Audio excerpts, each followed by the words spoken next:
Thank you very much for finding us. You have tuned into the Axe and Scalpel podcast. I'm Johnny V, joined by Dr. Rick Rapp, joined by Dr. Jacob Smith. And we actually, during this podcast or this episode, we have a special treat, and we're really looking forward to it. Rick, you brought a very special guest in today. Yes. And we're going to be learning about a fantastic journey, I believe. A fantastic journey. Yes, I have brought my dad, Mr. Thomas Rapp, all the way from South Central Texas. Not where I was born and raised, but where God has led you to now, and we're going to get to hear some of that story. And so I'm going to be doing an interview of my dad, and these guys are going to pop in with some of their very wise and witty questions, I think, as we go. But so first, we're in the North Midwest. Tell us about your connection to the North Central Plains. Well, actually, my father, your grandfather, grew up in St. Paul. Okay, he's a good man already. He was born in North Dakota, in a little town called Herdsfield, North Dakota, and then when he was a young man, he and the rest of his family of 7 kids moved into St. Paul. So he grew up there until about the time of the start of the Second World War, when he went in and became a pilot, Army Air Force, because there was no Air Force yet. And what did he fly? B-17s, B-24s. Yeah. In Pacific? Yeah, out in the Pacific, yeah. And by coincidence and the connection to Colorado, where we all were from, was that one of his roommates was dating my mom at the time. And so she would send letters to, I think his name was Henry, and somewhere along the line, Dad started adding a line or two onto those things, because Henry introduced the two of them. And then it wasn't too long before Henry was left out of the process, and they were writing their own letters. And my dad... I did not know this part of the story. No, you didn't know this part. By then, it was about the time that he got a first leave, and so he decided he was going to go and meet this Dorothy Niblo in Denver, Colorado. Yeah. And that was your grandma, my mom. Yeah. And... things led to one, things led to another, and pretty soon the war was over, and then they decide that they're going to get married. And so Dad was the first of the Rapps from the St. Paul area to move to Denver. And started an exodus from, yeah. An exodus. Yeah, really. Uncle Don went to CSU in Fort Collins. Uncle Ed went to Colorado School of Mines. Uncle Dick went to University of Denver. I was born there, grew up most of the first 73 years of my life in the Denver area on the north side in a suburb called Thornton, Colorado, which when I was growing up was this little bitty suburb town that didn't even exist, that was a brand new suburb that was built right after the war. And all of the military men came back, married there, grew up there, went to high school in Thornton, Colorado. A lot of things transpired there. I went to the University of Denver on a full-ride academic scholarship because my parents had both graduated from DU, and every year they had 8 academic scholarships that were full-ride scholarships. So I got one of those and went through DU. Only 8? That's impressive. Only 8. Wow. And so I went through DU and never having to pay tuition, but hopefully I had enough brains to figure that part out. So that was it. Now, growing up, you did sports, you did... What all did you?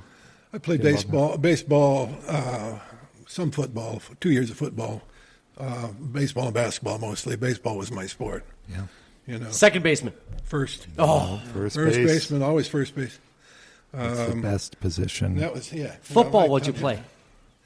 Tackle. All right, there we go. Yeah, unsung hero. What What are those unsung heroes we talking about? Second team, unfortunately, because the big guys were out there, and I was. You had the height, but you weren't the bulky Tom, one. you could have lied about that. Nobody's going to look. Couldn't lie about the height.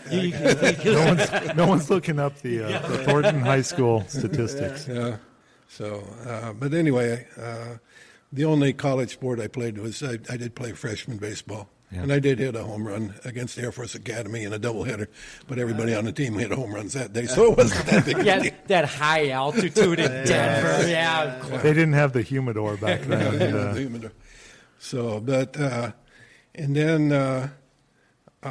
you know this part, but I was engaged to a girl other than your mother. Yeah.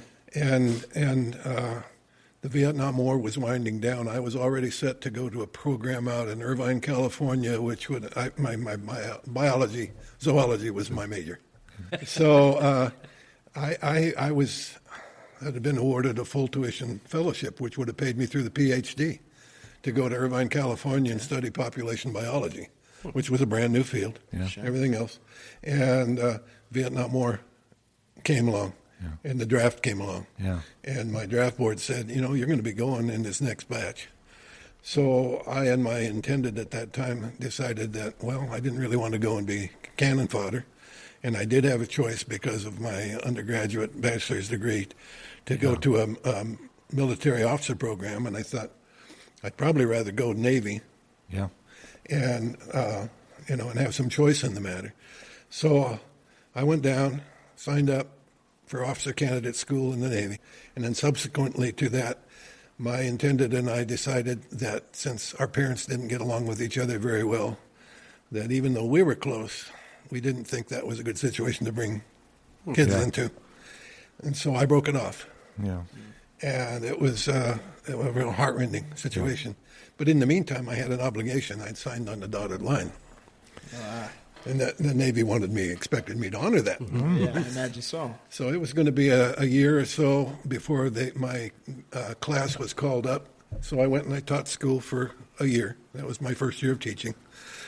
And thing there, my major course was biology. I had a minor in math. I had like 10 hours of college math, but they had an opening for a math teacher because of a lady who was on sabbatical leave for being pregnant. She happened to be the department chairman, and they had to plug me in 2 days before the start of school. And they said, by the way, you're the department chairperson. Because they didn't want that role either? It went with it, the schedule. And so there I am. And so there was a whole lot on my part, at the department meeting saying to this guy, well, what do you think? And what do you think? And what do you think? And what do you think? And they loved it. They said, well, that's the best department chairman we've ever had. They care about what we think. But so anyway, I went from there then to Naval Officer Candidate School. That was in May of 1969. Mm-hmm. And I was there in Newport, Rhode Island, learning how to be a naval officer in the Naval Reserve. And I went through that, and this is where my Christian growth really started, because my brother and I had grown up outside the church. Mom and Dad didn't have us going to church. Yeah. Okay. Wasn't sure for sure. I still to this day am not absolutely certain whether they both made it into heaven, but I think so. But in any case, as far as my situation goes, Naval Officer Candidate School was my first real exposure when the Lord tapped me on the shoulder.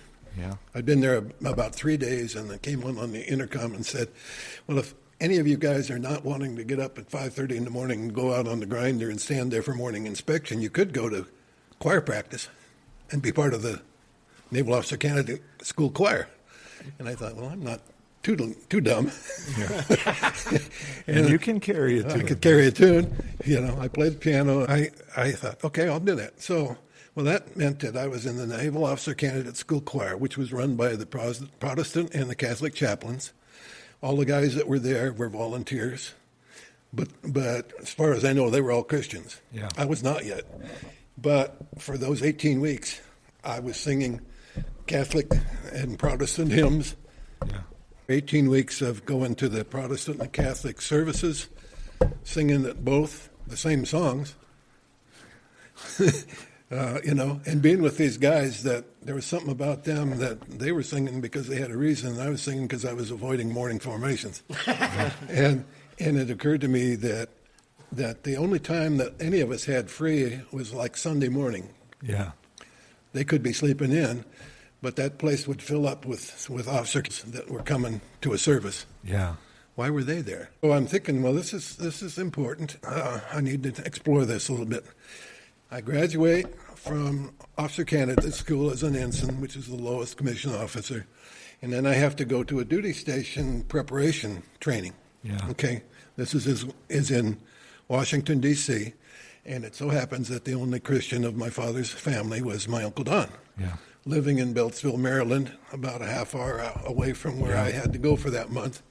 And Uncle Don says, well, instead of staying at a motel, come stay with us.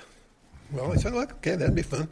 So I go and stay with them. Well, being a Christian family, they went to church on Wednesday, they went to church on Sunday, they were all involved. And I got to find out that Christianity wasn't just an hour on Sunday morning, that it was a lifestyle, that there was something more to it.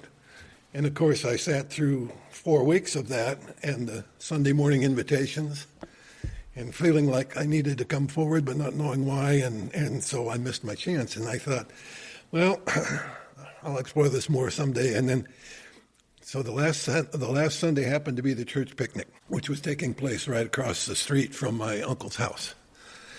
And there's a merry-go-round on there. And I maintain to this day that God will break an arm to save a soul. Yeah. Because my cousin is playing around on the merry-go-round, falls off, breaks his arm. Of course, the pastor, being a good pastor, comes to check on his parishioners, see how things are going. They're all in the back room. Hey, Tommy, would you get the door? And I go and open the door, and there's the pastor who's come to see, but he's looking at me, and I'm thinking, this is the guy whose invitation I turned down this morning. And it just hit me like a, wow, ton of bricks kind of a thing. And so I thought about this, and and that night I got down on my knees, and I said, Lord, I don't know you, but I need to know you. I want to know you, and I'm willing to turn myself over to you. So that was October 19th, 1969. Yeah. And that early morning of the 20th of October, 1969. And so things changed real quick. That next morning, my last morning to go and check out, I had been scheduled to go to Charleston, and be stationed in Charleston. I go in, and the head man says, Mr. Rapp, we just had the same duty station open up out in San Diego. Would you like to go? And I'm thinking, no, I hate the humidity on the East Coast. And I love San Diego. It's a pretty place. And so, I think I'd like to go to San Diego. Yep. Okay. Well, as you know, your mama was also in the Navy and was enlisted. We both end up at the same command. We didn't know each other. Yeah. I end up. But one thing I got to back up. This is the most important part. I'm also coming back after having made this change of duty stations. I'm going back to Uncle Don's to check out, and I get off the interstate. I come around to his house, and I go through this forested area, and all of a sudden, the light kind of shifted. Yeah, and it got pinkish. Yeah. Okay, and I felt this sense of love. Yeah. All right. Nothing like I'd ever experienced before. That to me was God saying, you made the right choice. I didn't hear him. I heard him inside. I felt him.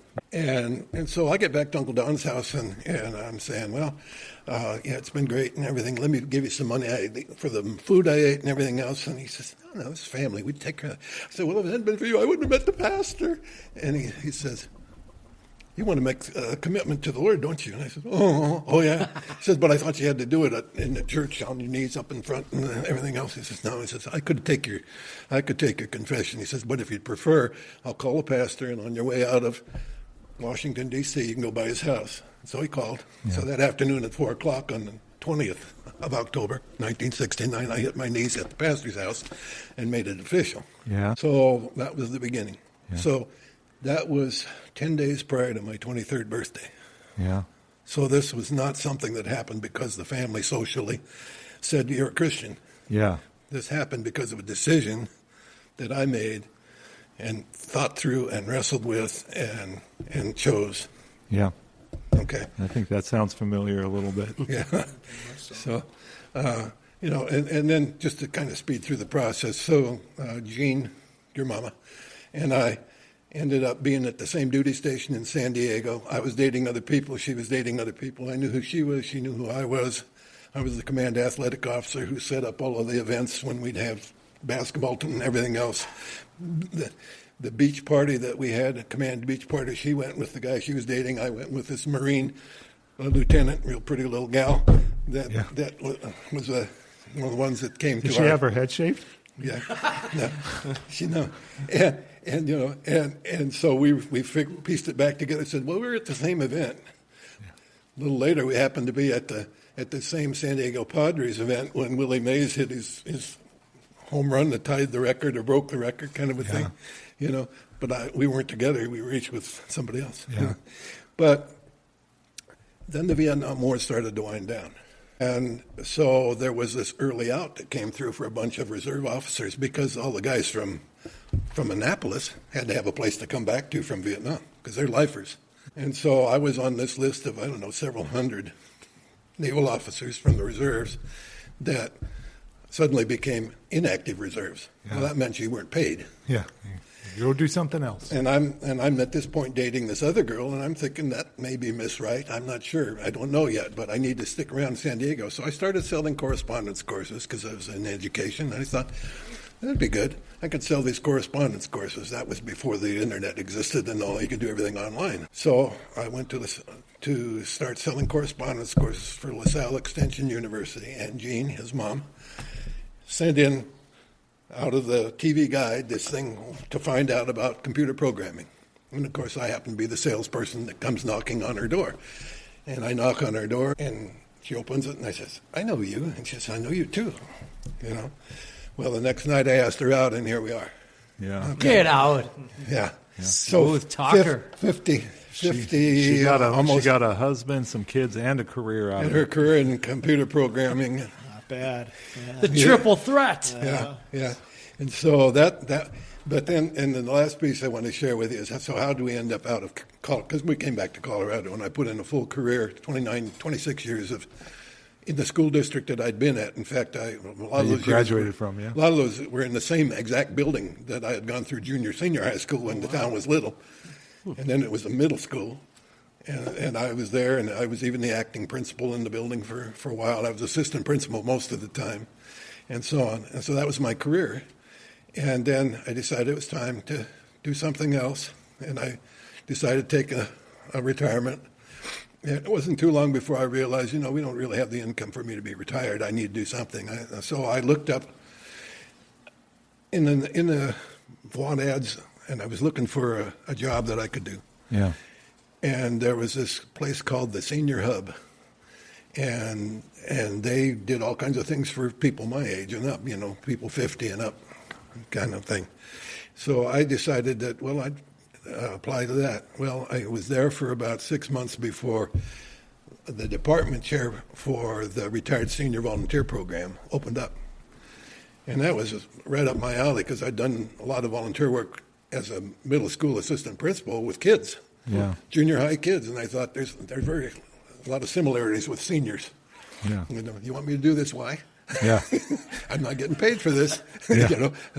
This is volunteer work, and so on. So for 20 years, I did that, and I ran the two county area on the north side and east side of Denver.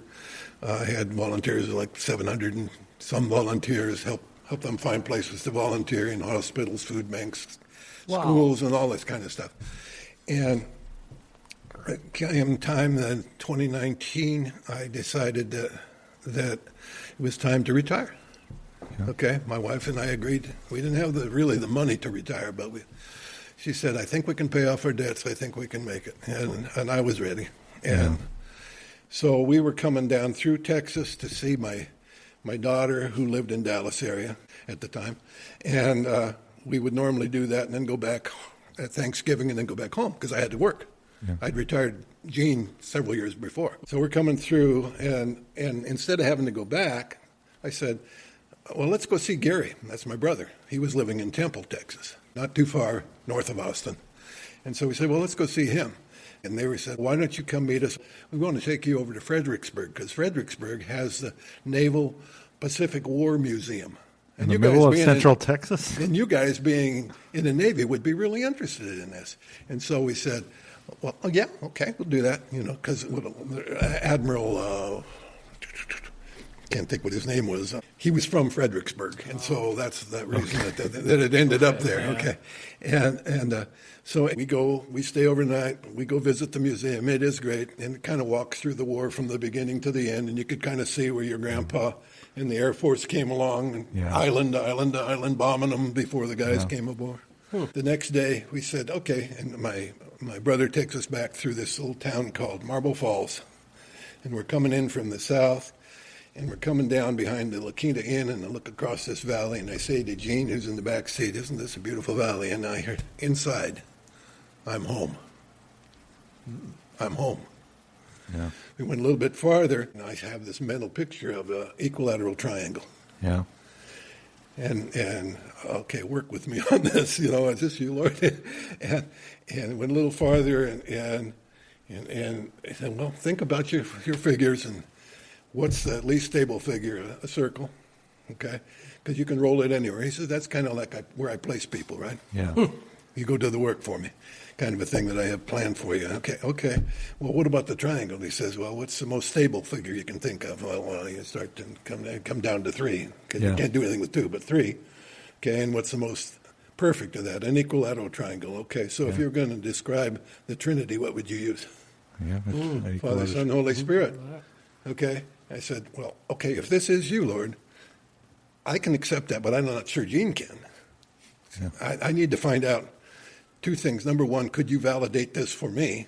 Yeah. So we get back to my brother's house that night, and I look out through the blinds at a cloudy sky that had been there all day long. Yeah. And there's this hole that's opened up, a round hole with an equilateral triangle, 3 bright stars. Bing, bing, bing. Yeah. Get out of here. An That's beautiful. Absolute duplication of what I, a few hours before, had visualized inside. Yeah. Okay? Huh. And I'd say, yeah, you put those stores up there, this must be real. We must be supposed to do this. But then I'm still not sure if this is going to be enough for Gene. So 2 days later, we're about ready to leave to head back to Denver. And I said to Jean, would you mind if we went back through that town? And she says, what town? And I said, Marble Falls. She says, that's the town I've been trying to remember. When we got back to Colorado, I wanted to find out more about this town. Yeah. And I said, well, let me tell you the experience that I just had related to Marble Falls. And so we go back through Marble Falls, and we check it out. And is this a place we'd like to live? Well, yeah. We wanted to get into a small town and get away from the big city. It's got all of the places we like to shop, more or less, and it's got a hospital because we knew we'd need that at some point, and all those kinds of things. And the people seem nice, and so we get back to Colorado, and we started making arrangements to move. Now this is COVID time. Yeah. COVID is just starting. Yeah. Okay. It really came on strong about March. Yeah. But we said, well, we're supposed to move, so we got to figure this out. And I said, well, let's go with a buyout company so we don't have to spend money fixing up the house. Yeah. We went with a buyout company, and the one guy, we talked to several. The one guy said, he was a good Christian. He says, listen, I told him my story. He says, we would like to make you a good deal, and I think if you'll hold off about 2 months, we can make you a better deal. Yeah. And I thought, he didn't have to say that. Yeah. He wasn't, give me the money now. And so 2 months passed, and about May we said, okay, we'd like to. So we set up a closing day on June 30th. We don't have a place to live in Marble Falls. Yeah. We just know that God has called us. Yeah. So it's kind of the Abraham thing. We'll go where I tell you. Not why, but just what. Take care of the what. I'll explain the why later on. Yeah. So we ended up making arrangements, and the way that our daughter and family are connected is that Taya, our granddaughter, their daughter, was scheduled to graduate. So I said to Gene, well, let's go, and then we can go and check out something, because we got to be out of our house by the end of June. So we did. We graduated Taya on the 30th. On the 31st, and we said, we've got a realtor that's going to show us some places down there and so on. But there's this one place called Ridgemont Village that we're kind of interested in. And it's a kind of a retirement type of duplex community. It's not assisted living. It was totally independent living. And Gene says, well, I'm going to email the property manager guy at Ridgemont Village and just say, hey, we're coming down tomorrow. We'd like to explore if you got a spot. So we go down there, and the next morning she's saying, I got to check my emails. This is like at 10 in the morning. And he has answered, and he says, well, we don't have anything right now, but we have a unit that is about to be occupied that isn't yet. You could come and look at it and see if it's of interest to you so that you could get on our waiting list, kind of a thing. Okay. And we said, well, yeah, we'd like to do that. So we arrive about 1, and he says, strangest thing happened this morning. Said, about 10:30 or so this morning, this lady calls me, and she says, you know that unit that I've been paying monthly rent on for my mom to eventually move in for the past 18 months? Yeah. She's never going to move in. Why don't you go ahead and rent that? Yeah. And Gene had said this prayer, Lord, if we're supposed to be in Ridgemont Village, you'll make it happen. Yep. So in that 3-hour window between 10:30 in the morning and really about 1:30 in the afternoon, he revealed the place that we were supposed to live, not just Marble Falls, but the unit, but the Ridgemont Village, okay? Yeah. And since that time, there have been other things that said not just Ridgemont Village, but the exact unit we're in. So there we are. Cool.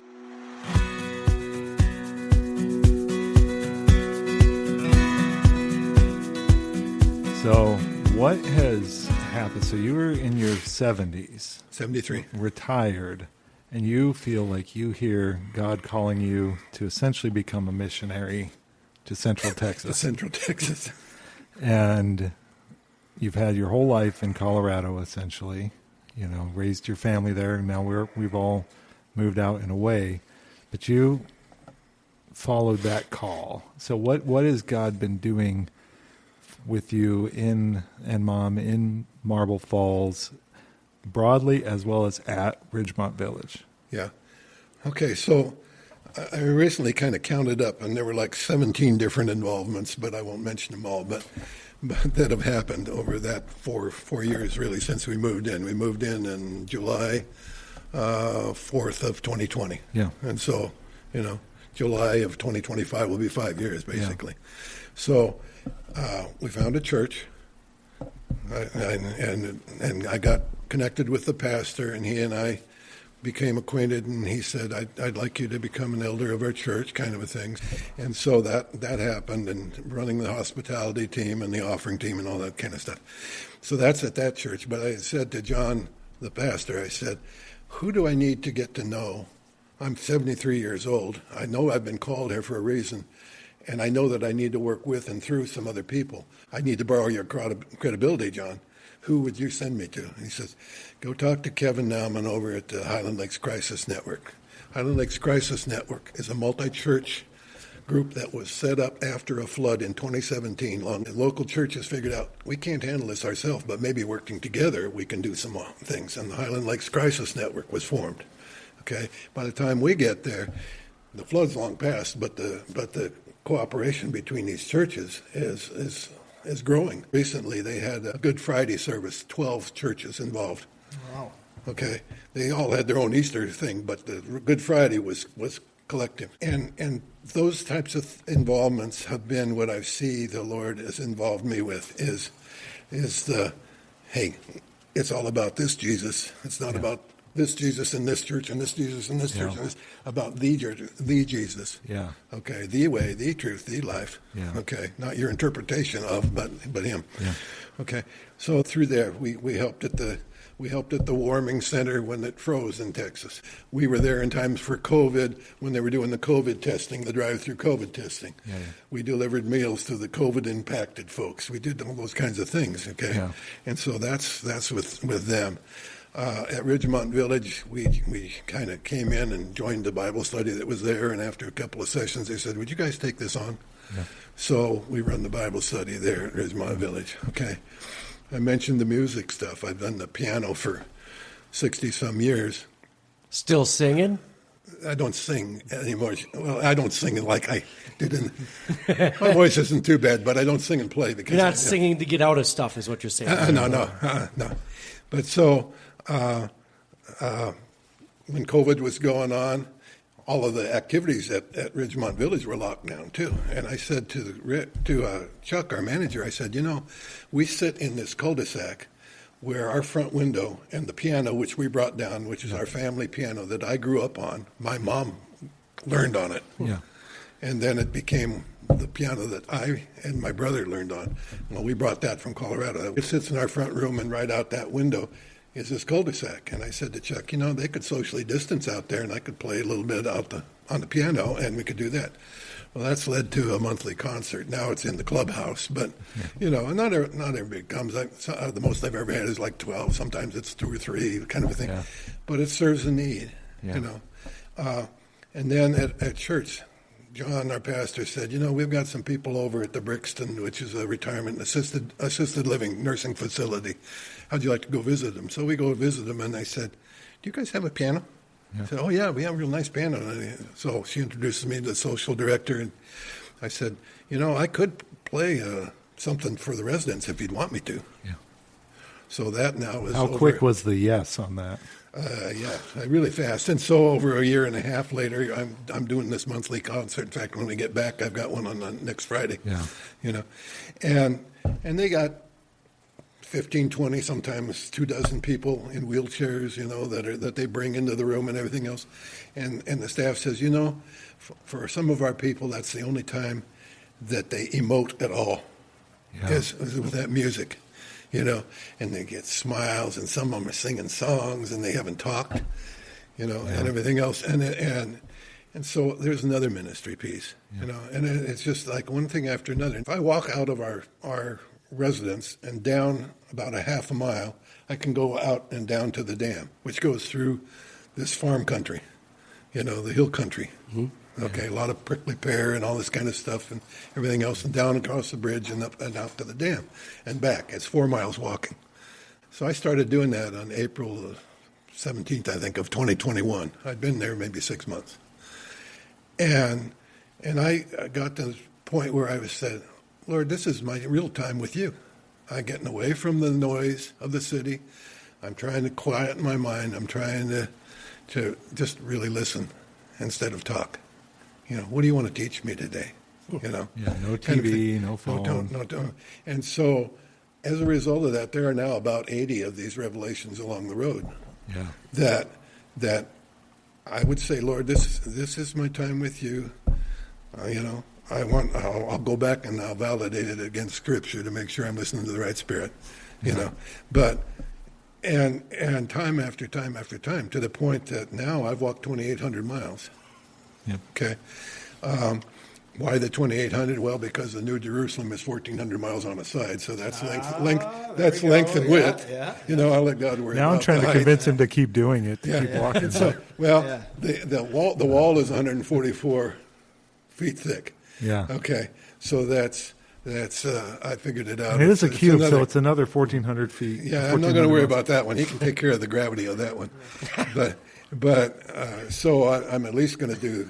I'm up to 715 walks now, so 2,860 miles. But yeah. Do you guys have any questions? We've had a great story. But yeah, no, I really like hearing the life story of men from your generation. The question I would ask you and kind of tap into your experience is, it seems that men of your generation and then the one before you, the one you talk about, Rick's grandfather, the World War II generation. I've got 2 grandfathers that I just really grew up admiring, from that generation of men, and then my dad comes from your generation. But it seems like men from those eras it's clear you've led a life of service to your community, service to your church, educational institutions.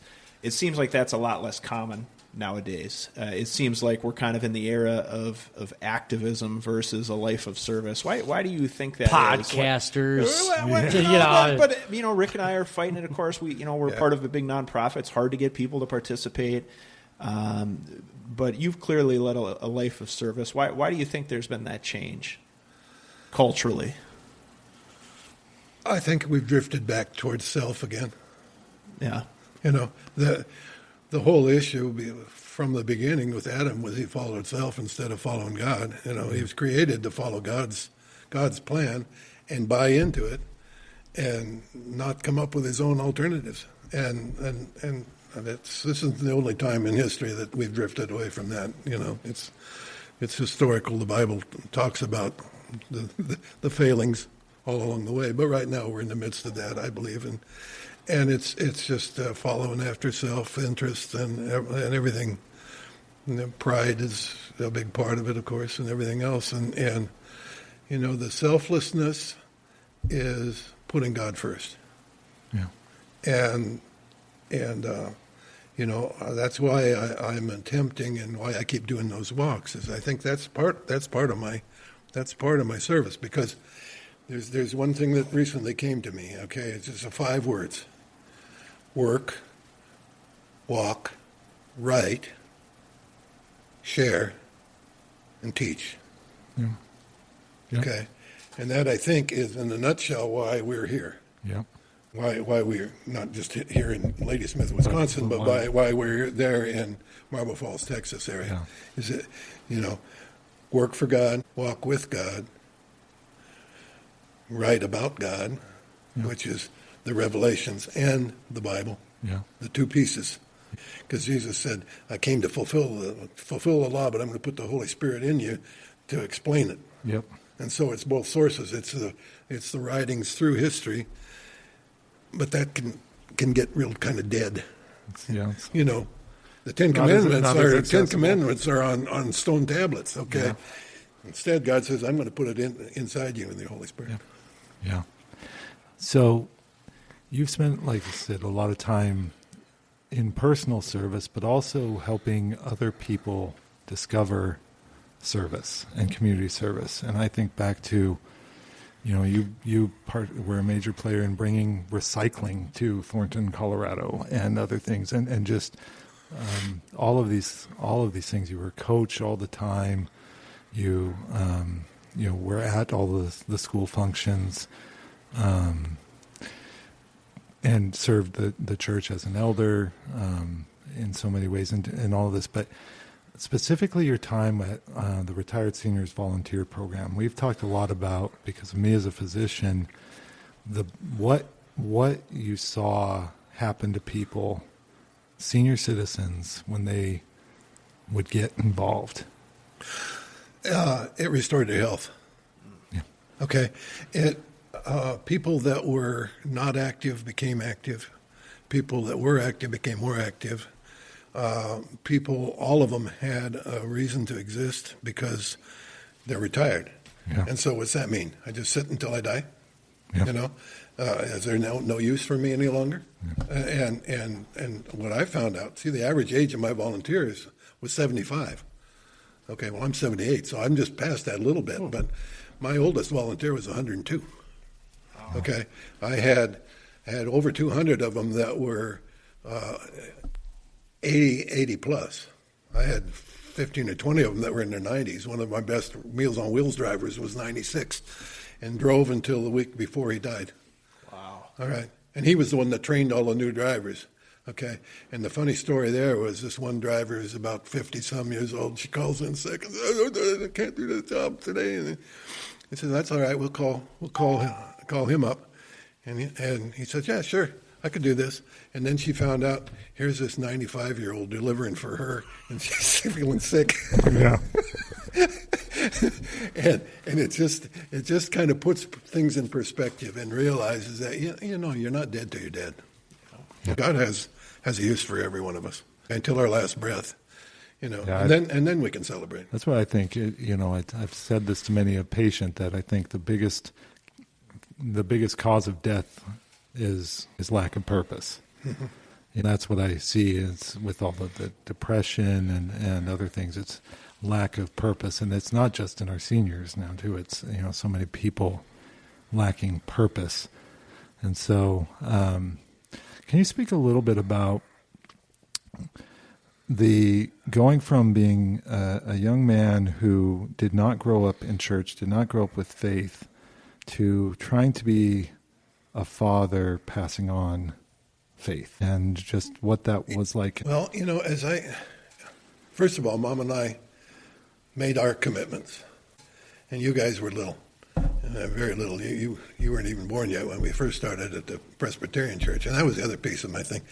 God brought me through this whole sequence of the different churches, which has resulted in my now being non-denominational and everything else, and having that piece. You're a spiritual mutt from that standpoint. Yeah, I am a multi-variety. But so anyway, Mom and I were educated in the Presbyterian Church. We went through the Bethel Bible class study for 2 years, which was great. You walk through the Bible. and it was amazing. And then we Because got she was involved. also not raised. She was not raised in the church. Okay, Yeah. she came to faith really, kind of like I did, sort of almost by accident, but on purpose, Yeah. And the Lord. After we got married, we didn't start in church, but about the time we had Jen, we decided we probably ought to go to church. And the counselor at the school where I was an assistant principal invited us to go to a Christmas Eve service out at an old church called the Risby Church. It was an old Presbyterian church out in the country where they did the candles in the window and the whole deal like that. We started there, and then we went to the big church, Boulder First Presbyterian, right just down the hill from CU. Yeah. Attended there for a number of years. Would drive 45 minutes each way from our place while we were watching across the street at the elementary school that he ended up going to, that had Sunday services from St. John's Lutheran. Yeah. When they moved in there, and there was no Lutheran church anywhere, there were no churches anywhere in that area. Yeah. And so we kept thinking, why are we driving there? First of all, I can't have any influence on my kids or the kids in the school. They don't see Mr. Rapp on the weekend doing something different at the church, because I'm in Boulder. Yeah. That doesn't make a whole lot of sense. And why are we driving that way, kind of a thing? And so we started going to the Lutheran church. Well, I ended up becoming on church council and then being the church council president for about 3 years, kind of a thing. And Mom becomes a Sunday school superintendent, and all of that for a period of time and so on. But we felt restricted. We felt really, I think, hedged in by doctrinal issues. Yeah. I think is really what it was, because we couldn't grow past the pastor, and he was limited. Yeah. And so then we went to Northern Hills. Yeah. And found Northern Hills, and we were there for almost 30 years. So what do you remember thinking at any time about, like, okay, I didn't have this. This is what I'm trying to instill, like, in your kids. I'm specifically thinking, I know Jake has that story of coming to the faith in his 20s and trying to now be a father, a Christian leader. Any, thoughts or experience with that? It's difficult to lead by example because we're men and we fail. But I think that's the challenge. Okay, Jesus says, "Be perfect, because your Father is perfect," and so that's the goal. And he knows full well that we're not going to get to that goal because he had to make up the difference, between point A and point B. That's the part that we were never going to get into heaven. But that doesn't mean we don't strive to do our best. And God's given each of us work to do, and it's different for each one of us. Yeah. And that ties back into the qualities and the gifts that he's given us. But I think that if you walk the walk you're supposed to, so that your walk matches your talk, the kids pick up on it. Yeah. Okay. And if you surround them with other people like yourselves that do the same thing, kind of a thing, so that there is this nurturing that can take place, and kids can see the consistency in Christ. Yeah. Okay, that they won't find out in the world. Yep.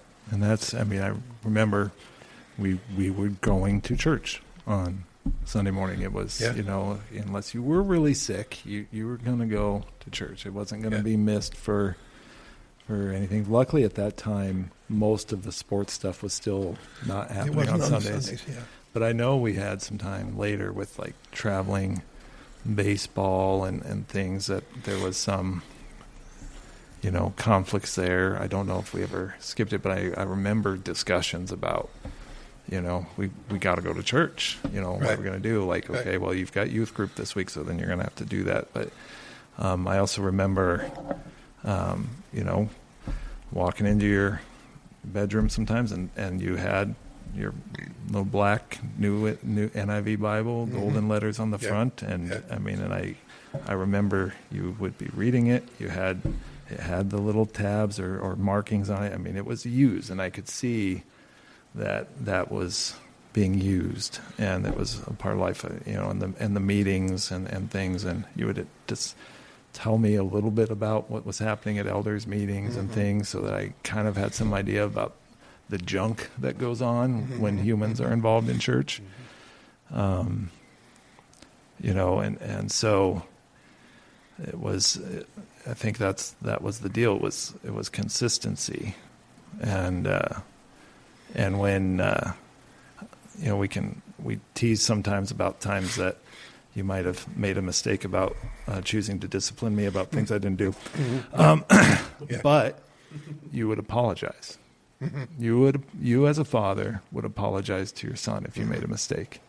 If you forgot, and it didn't happen much because you tried and you cared. If you forgot to pick me up for something, you would apologize. Right. And that stuck with me, and I've taken that on now as somebody who is, when I make a mistake, I will own it, and try to get better. And so I think that's part of the legacy is you tried to learn things and pass them on. So then now I'm trying to do those things at a younger age and maybe a little bit better so that my kids and then these kids at the school that I have access to and other things. And these nice gentlemen can take some of those lessons. Because sometime back in the early 1900s, Uncle Don saved, and he has had now not just you, but pretty much the entirety of the Rapp family that found faith was through that. Yeah, it was actually my Aunt Donna. Aunt Donna, his wife. His wife that really got it. She said, "I'm not going to date a man that isn't a Christian." Yeah, and he said, "Well, I like her enough that I better find out about this kind of a thing." What is this about the women that? Not too women, dissimilar. so the women have a huge role, guys. They do. Absolutely. The challenge that can't be denied. No, I think what you guys said was so important. I heard a pastor say once, and it's always stuck with me. It was like something along the lines of the most important lessons are the ones that are caught, not taught. Yep. And I think about that with my kids, and then of course it scares me when I do fall short, and and my kids see that. But hopefully I'm setting a good example. It's the humility. Well, one thing you said earlier about how it can be very hard to set an example. Right. But one thing that I've noticed when you're telling us about the different parishes, churches, things that you've been a part of, doesn't take you very long for the members of these places to see something in you to put you in a position to help not only spread their word for their congregation, but for others.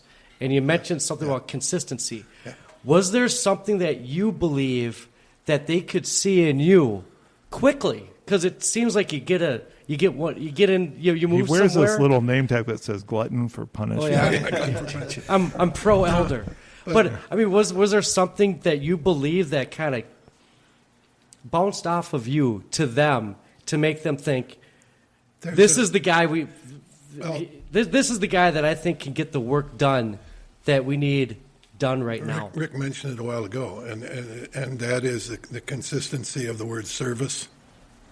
Okay, Jesus said, "I'm among you as one who serves." Yeah. Go and do likewise, kind of a thing. And that, I think, is what I've caught. I'm not as good as teaching it, but I may be showing it some. Enough that it opens the door for somebody to inquire further. Now they may not inquire of me, which is fine. Okay, because we're all in the process of helping bring others along. Okay, and I don't need to take credit for this one or that one or that one or that one. God gets the credit. Right. The spirit is who gets the credit. But we're there to be the round go where we're supposed to go kind of a thing, and not worry about the triangle inside taking care of the message being taught the way it needs to be taught for that particular person to understand and say, "Oh, now I get it." And the other thing that you said that was super interesting, when you felt that God was talking to you, Yeah. when you do get that feeling, most of us would think, okay, now I probably got to do some work to validate that, to make sure that I was hearing the right thing that he wanted me to hear. But it almost sounds like you still put your faith in God versus some of those other, now I better find this out about this, and no, I better look this up. You still, aside from doing some of the footwork, it seemed like the whole time you still just believed God's got the path. I might think I know the path, but he knows the path. No, is that kind of... Exactly. The whole walk, the revelations along the road, that whole piece is nothing but that. It is recognizing when I head out my driveway and I do my morning prayer, which I'll paraphrase, and it's not exactly, but God, guide me, guard me, lead me, protect me, watch over me, reach me and teach me, and help me to be the man of God you created me to be and to become, and that I may serve you and you may get the glory.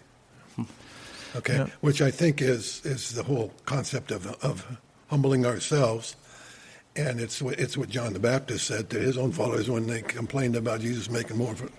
He says, "No, he needs to become more. I need to become less."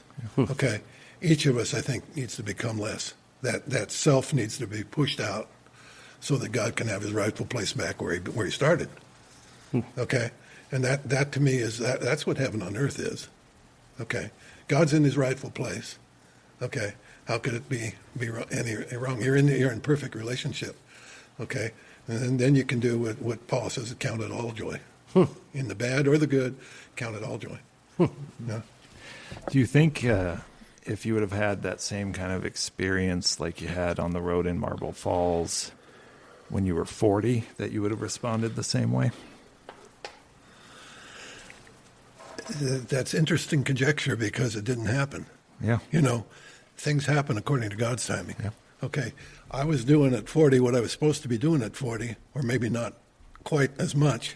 Yeah. And He may have had to say, "You're not going to do that in Thornton, Colorado. You got to do that in Marble Falls. Yeah. I've got to change locations in order for me to make you what you need to be for the remainder of your life."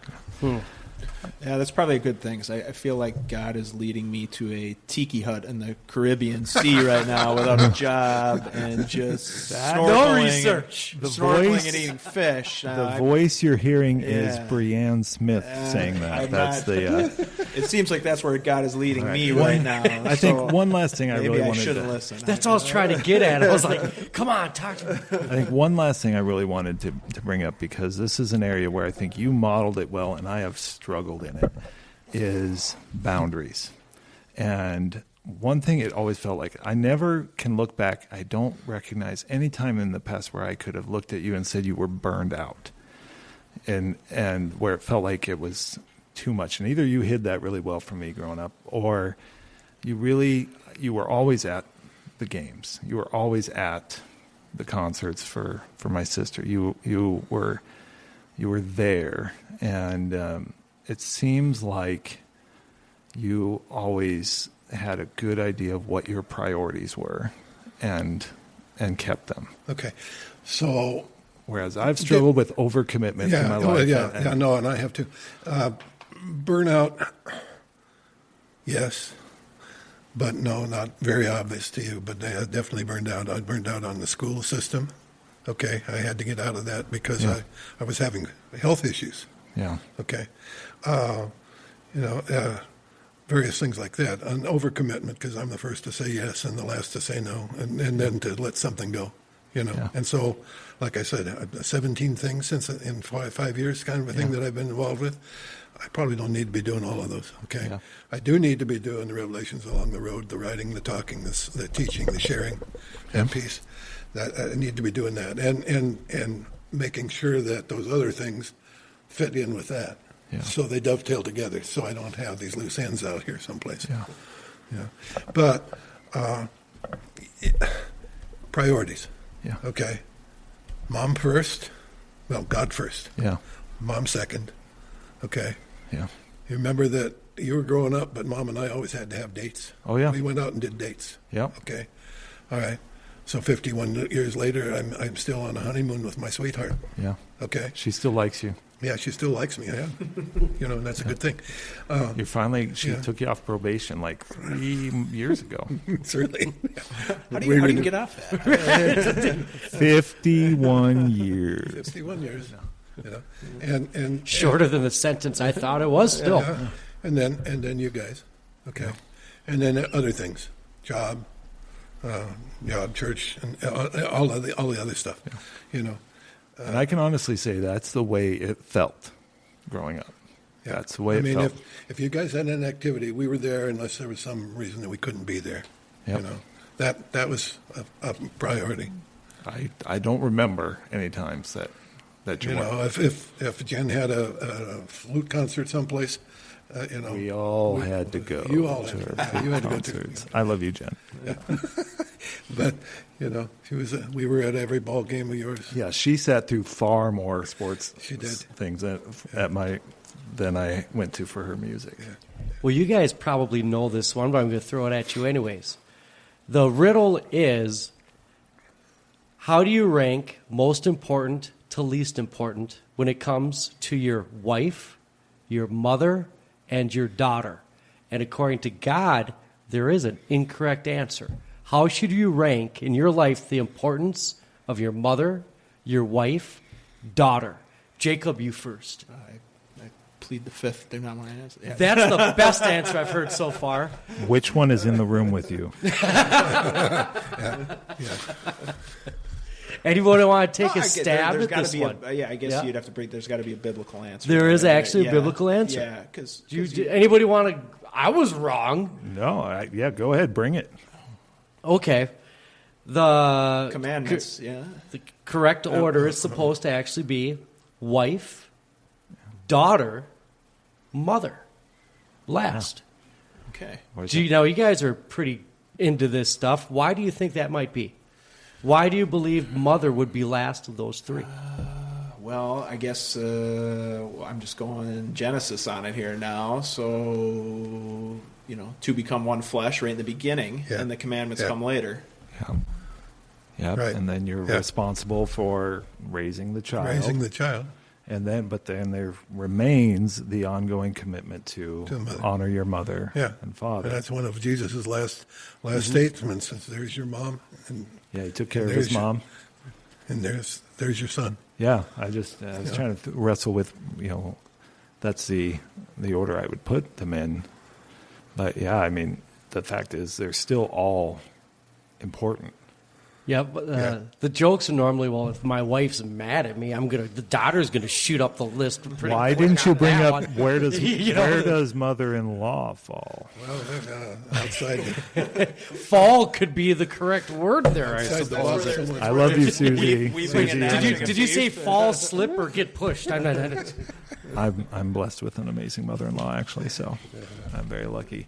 Well, thank you, Dad, for sharing your story. Yes, I think thank we're you, going to Tom. be trying My to honor, do guys. You're something else, young man. Thank you so Thank you much very for much. spending We're time looking with forward. us. I'm gonna- 78 for calling me young. I appreciate that. We're going to be, I think, doing some side episodes, me and my dad, going through some of these Excellent. revelations on the road and putting those out as another branch of the Axe and Scalpel podcast tree. So with that, I'm going to say we're going to leave with the blessing.